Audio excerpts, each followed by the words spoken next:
Loucura, loucura, loucura! Imagina só, galera. Você acorda numa bela manhã de segunda-feira, dia 2 de junho de 2025. Tudo normal, né? Sol brilhando, passarinhos cantando. Você pega o celular para dar aquela checada básica nas redes, ver os memes, responder o grupo da família e nada. Zero, caput, a tela preta, o símbolo do Wi-Fi desaparecido, os dados móveis sem dar sinal de vida. Primeiro você pensa, clássico, minha operadora tá de sacanagem comigo de novo. Mas aí você olha pela janela e vê o vizinho com a mesma cara de tacho, sacudindo o celular como se fosse um chocalho mágico. O pânico começa a bater de leve, mas ainda tem aquela esperança, né? Deve ser só um probleminha técnico, já volta. Só que não volta, meu amigo, não volta mesmo. A ficha começa a cair devagarinho, do jeito que a gente não gosta. Aquela sensação estranha no estômago, sabe? Não é fome, é abstinência digital. As primeiras horas são um misto de negação e uma busca frenética por respostas. Será que é só no meu bairro? Alguém pagou a conta da internet global? As teorias da conspiração começam a pipocar mais rápido que pipoca em panela quente no caldeirão.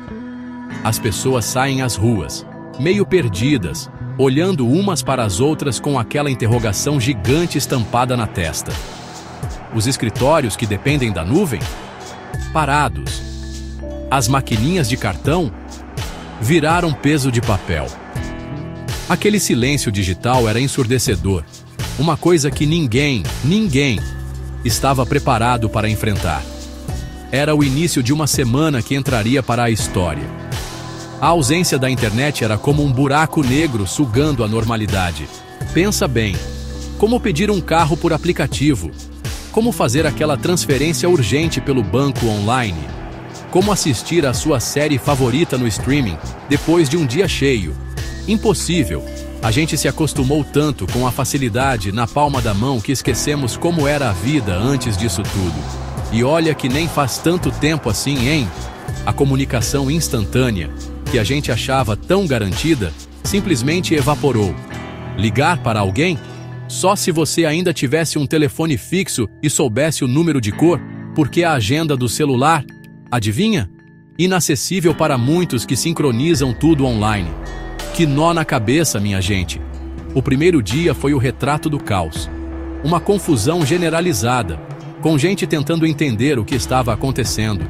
Sem notícias online, sem atualizações em tempo real, a desinformação ameaçava se espalhar como fogo em palha seca. As rádios AM/FM, aquelas guerreiras e os canais de TV abertos, viraram os faróis no meio da escuridão digital, tentando trazer alguma luz sobre o blackout sem precedentes. Mas a verdade é que ninguém sabia direito a dimensão do problema, nem quanto tempo essa tortura digital ia durar. Era como estar num filme de ficção científica, só que sem o roteiro para saber o final. Segura a emoção que essa jornada está só começando. Minha gente, se o primeiro dia foi tenso, imagina o que veio depois. O apagão digital não era só sobre não poder postar a foto do café da manhã. Era muito maior. Pensem nos bancos, por exemplo. Sem internet, o sistema financeiro moderno simplesmente trava. Adeus, Pix. Adeus, TED. Adeus, DOC.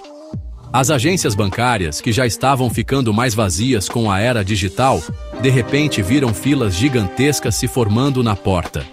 Gente precisando sacar dinheiro, pagar contas, resolver pepinos, e os funcionários fazendo o que podiam, quase que na base do papel e caneta.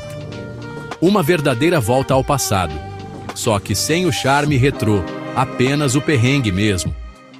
A economia começou a sentir o tranco na hora, porque dinheiro parado não faz a roda girar, né? E o transporte, galera? Aí o bicho pegou de verdade. Sem GPS, os motoristas de aplicativo ficaram completamente perdidos. Os sistemas de controle de tráfego aéreo, desligados. Aeroportos viraram um pandemônio. Voos cancelados, passageiros desesperados, informações desencontradas.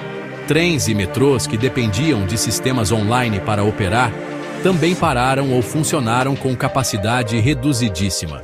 Ir de um ponto A para um ponto B numa cidade grande virou uma aventura digna de reality show de sobrevivência.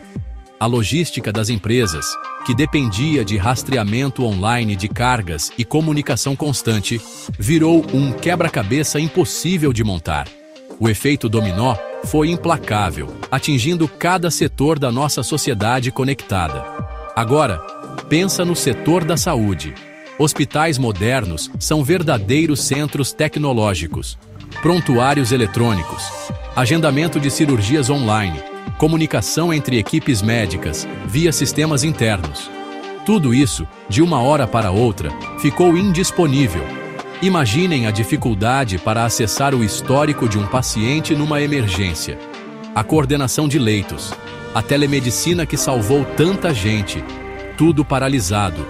Os profissionais de saúde se desdobraram, verdadeiros heróis, recorrendo a métodos antigos e a pura dedicação.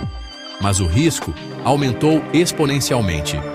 Era uma luta contra o tempo e contra a falta de informação, mostrando o quanto a tecnologia, quando funciona, é vital. Que sufoco! As grandes empresas, que construíram impérios baseados na conectividade global, sentiram o golpe como um nocaute.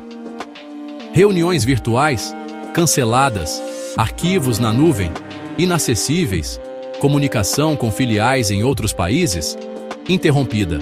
O home office, que virou regra para tantos, simplesmente deixou de existir. Quem não tinha como ir para o escritório físico, ou cujo trabalho era 100% online, ficou de mãos atadas. As engrenagens da economia global, que giram na velocidade da luz da fibra óptica, de repente foram freadas bruscamente. O prejuízo? Incalculável. Mas, além dos números, ficava a pergunta: somos reféns da tecnologia a esse ponto? A resposta parecia ser um sonoro sim. E a vida pessoal, minha gente? Como ficou no meio desse apagão todo? No começo foi um choque de realidade brutal. Aquele gesto automático de pegar o celular a cada 5 minutos. Para quê? Sem notificações, sem atualizações, sem a timeline infinita para rolar. A síndrome de abstinência digital bateu forte em muita gente. Aquele tédio que a gente nem lembrava mais que existia deu as caras. O que fazer com tanto tempo livre, sem o fluxo constante de informações e entretenimento online? As primeiras horas foram de puro estranhamento. Uma sensação de vazio de estar desconectado não só da rede, mas do mundo como a gente conhecia. Era como se tivessem tirado o nosso brinquedo favorito e a gente não soubesse mais brincar de outra coisa. Com o passar dos dias, porém, uma coisa curiosa começou a acontecer.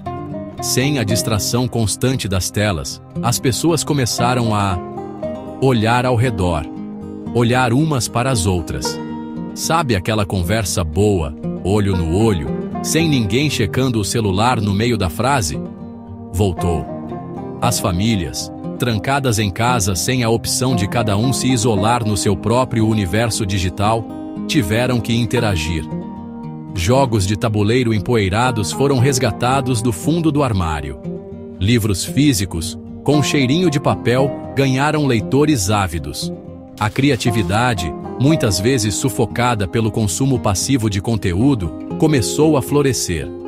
Foi um detox digital forçado, mas com efeitos colaterais surpreendentemente positivos para alguns. As escolas, claro, fecharam as portas. Sem aulas online, sem plataformas de aprendizado, não tinha como continuar. O trabalho remoto, que tinha se tornado o novo normal para milhões, virou uma impossibilidade. Isso gerou um problemão para a economia, mas também forçou uma pausa. Uma pausa para respirar, para repensar. As crianças, sem seus jogos online e vídeos infinitos, redescobriram o quintal, a rua, as brincadeiras de antigamente. Teve mais bola rolando na pracinha, mais pega-pega, mais imaginação voando solta. Os pais, por sua vez, tiveram que se reinventar para entreter a molecada e, quem sabe, até se divertiram junto nesse processo. Foi uma viagem no tempo inesperada para muitas famílias. E a informação Como a gente se mantinha atualizado? Ah, meus amigos, aí brilharam as estrelas do passado. O rádio voltou a ser o companheiro de todas as horas. As pessoas se reuniam para ouvir as notícias, os boletins, qualquer coisa que trouxesse um pouco de clareza sobre o caos. Os jornais impressos sumiam das bancas logo cedo. A televisão, com seus telejornais, virou a principal janela para o mundo lá fora. Era engraçado ver como aquelas mídias, que muitos já tinham dado como ultrapassadas, mostraram sua força e sua importância. Elas se tornaram âncoras, pontos de referência num mar de incertezas. Uma lição e tanto sobre não descartar o que é velho tão facilmente.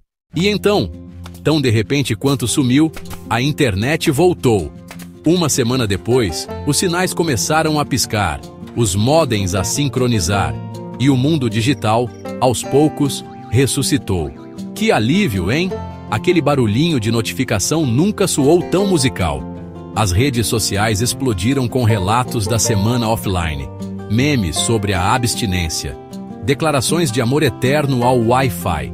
Os bancos voltaram a operar a todo vapor. As empresas correram para recuperar o tempo perdido. E a vida, aparentemente, retomou seu curso normal, ou quase isso. Porque, no fundo, alguma coisa tinha mudado. Aquela semana de desconexão forçada deixou marcas. E não foram só prejuízos financeiros. A experiência, apesar de caótica e estressante para muitos, trouxe à tona uma discussão necessária. Será que a gente depende demais da internet? A resposta, depois de 7 dias em modo avião compulsório, parecia óbvia para a maioria.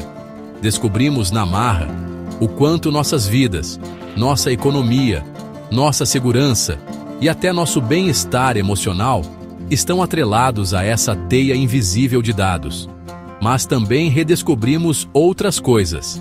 Redescobrimos o prazer de uma conversa sem interrupções, a alegria de um jogo em família, a importância da comunidade local, do vizinho, do contato humano real, palpável.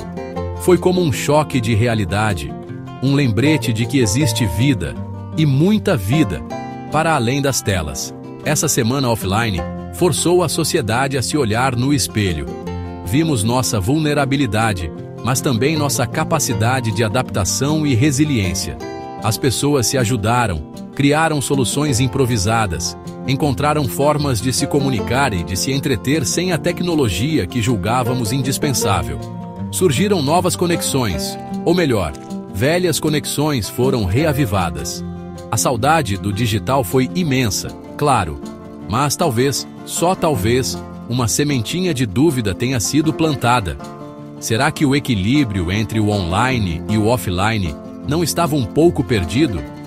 Será que não estávamos trocando o real pelo virtual com muita facilidade? Perguntas difíceis, com respostas ainda mais complexas. No final das contas, o retorno da internet foi celebrado como o retorno de um velho amigo. Mas a questão que ficou no ar, pairando como uma nuvem de dados pensativa, foi: o que é mais real? O mundo que construímos online, com seus avatares, suas curtidas e sua comunicação instantânea, ou o mundo offline, com seus encontros presenciais, seus abraços apertados e suas conversas ao pé do ouvido? Talvez a resposta não seja um ou outro, mas um e.